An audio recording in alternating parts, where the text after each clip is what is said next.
ಬಿಡದಿ ಟೌನ್ಶಿಪ್ಗೆ ರೈತರ ಭೂಮಿ ಸ್ವಾಧೀನ ವಿರೋಧಿಸಿ ಪ್ರತಿಭಟನೆಯನ್ನ ನಡೆಸಲಾಗ್ತಾ ಇದೆ. ರಾಜ್ಯ ಸರ್ಕಾರದ ನಿರ್ಧಾರವನ್ನ ಖಂಡಿಸಿ ಮಹಿಳೆಯರಿಂದ ತೀವ್ರ ಆಕ್ರೋಶ ವ್ಯಕ್ತವಾಗ್ತಾ ಇದೆ.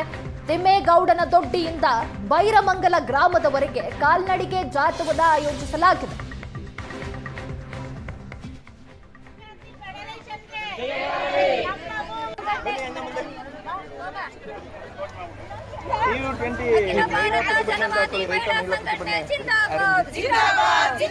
ರೈತರ ಭೂಮಿಯನ್ನು ಯಾವುದೇ ಕಾರಣಕ್ಕೂ ಕಿತ್ತುಕೊಳ್ಳಲು ಬಿಡುವುದಿಲ್ಲ.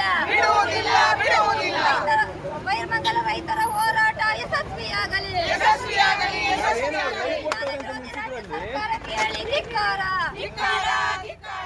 ಬಿಡದಿ ಟೌನ್ಶಿಪ್ಗೆ ಅಂತಿಮ ನೋಟಿಫಿಕೇಷನ್ ಅನ್ನು ಸರ್ಕಾರ ಮಾಡಿರುವಂಥದ್ದು. ಆ ಹಿನ್ನೆಲೆಯಲ್ಲಿ ಇವತ್ತು ರೈತ ಮಹಿಳೆಯರು ಮತ್ತು ಹಲವಾರು ಮಹಿಳಾ ಸಂಘಟನೆಗಳು ಒಂದು ಪಾದಯಾತ್ರೆಯನ್ನು ಮಾಡ್ತಾ ಇರುವಂಥದ್ದು. ನಾವೀಗ ನೋಡ್ತಾ ಇರುವಂಥದ್ದು ಏನಂತಂದರೆ, ಇವತ್ತು ಏನು ಬಿಡದಿಯ ಬೈರಮಂಗಲ ಏನಿದೆ, ಆ ಬೈರಮಂಗಲಕ್ಕೆ ಇವತ್ತು ತಿಮ್ಮೇಗೌಡನ ದೊಡ್ಡಿಯಿಂದ ಬೈರಮಂಗಲದವರೆಗೆ ಸುಮಾರು 4 ಕಿಲೋಮೀಟರ್ ಮಹಿಳಾ ಸಂಘಟನೆಗಳು ಹಾಗೂ ರೈತ ಮಹಿಳೆಯರು ಒಂದು ಪಾದಯಾತ್ರೆ ಮುಖಾಂತರ ಒಂದು ಮೆರವಣಿಗೆಯನ್ನು ಮಾಡ್ತಾ ಇರುವಂಥದ್ದು. ಏನಂತಂದರೆ ಏನು ಸರ್ಕಾರ ಈಗ ಆಲ್ರೆಡಿ ಏನಂತಂದರೆ ಸುಮಾರು 3 ಗ್ರಾಮಗಳಿಗೆ ಏನು ಅಂತಿಮವಾದಂಥ ನೋಟಿಫಿಕೇಷನ್ ಮಾಡಿ ಈಗ ಆಲ್ರೆಡಿ ಮನೆಗಳಿಗೆ ಒಂದು ಕೂಡ ನೀಡಿರುವಂಥದ್ದು. ಆ ನಿಟ್ಟಿನಲ್ಲಿ ಈಗ ಸಂಪೂರ್ಣವಾಗಿ ಏನು ಭೂಮಾಲೀಕರು ನಾವು ಯಾವುದೇ ಕಾರಣಕ್ಕೂ ಭೂಮಿಯನ್ನು ಕೊಡಲ್ಲ.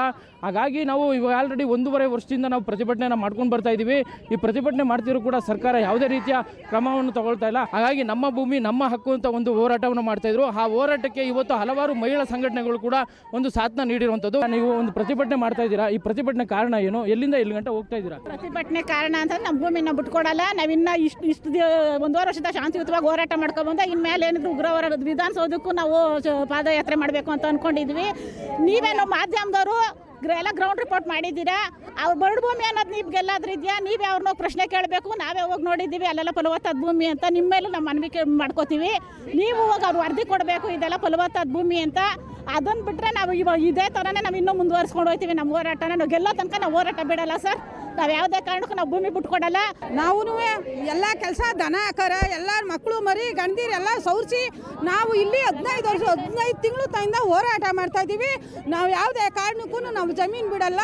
ಅವನು ಯಾರು ಬಂದು ನಮ್ಮ ಭೂಮಿ ಹಿಂಗೆ ಹೆಂಗಂತ ನಮ್ಮನ್ನೇನು ಕೇಳಲಿಲ್ಲ. ನಾವು ಯಾವುದೇ ಕಾರಣಕ್ಕೂ ನಾವು ಭೂಮಿ ಬಿಡೋದಿಲ್ಲ. ನಾವು ಮಂಡ್ಯದಿಂದ ಬಂದಿದ್ದೀವಿ ಸರ್. ಜನವಾದಿ ಮಹಿಳಾ ಸಂಘಟನೆಯಿಂದ ಇವತ್ತು ಹೋರಾಟವನ್ನು ರೈತರಿಗೆ ಬೆಂಬಲ ಕೊಡ್ತಾ ಇದ್ದೀವಿ.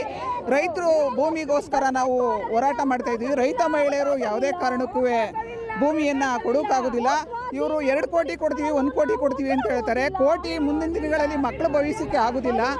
ಎಲ್ಲರೂ ರೈತ ಮಹಿಳೆಯರು ಇರೋದು. ಯಾವುದೇ ಕಾರಣಕ್ಕೂ ಜಮೀನ ಬಿಡೋಕ್ಕೆ ನಾವು ಅವಕಾಶ ಕೊಡೋದಿಲ್ಲ ಸರ್. ಜನವಾದಿ ಮಹಿಳಾ ಸಂಘಟನೆ ಬೆಂಬಲ ಕೊಡ್ತಿದೆ ಸರ್. ರಾಮನಗರದಿಂದ ಜಗದೀಶ್, ಏಷ್ಯಾನೆಟ್ ಸುವರ್ಣ ನ್ಯೂಸ್.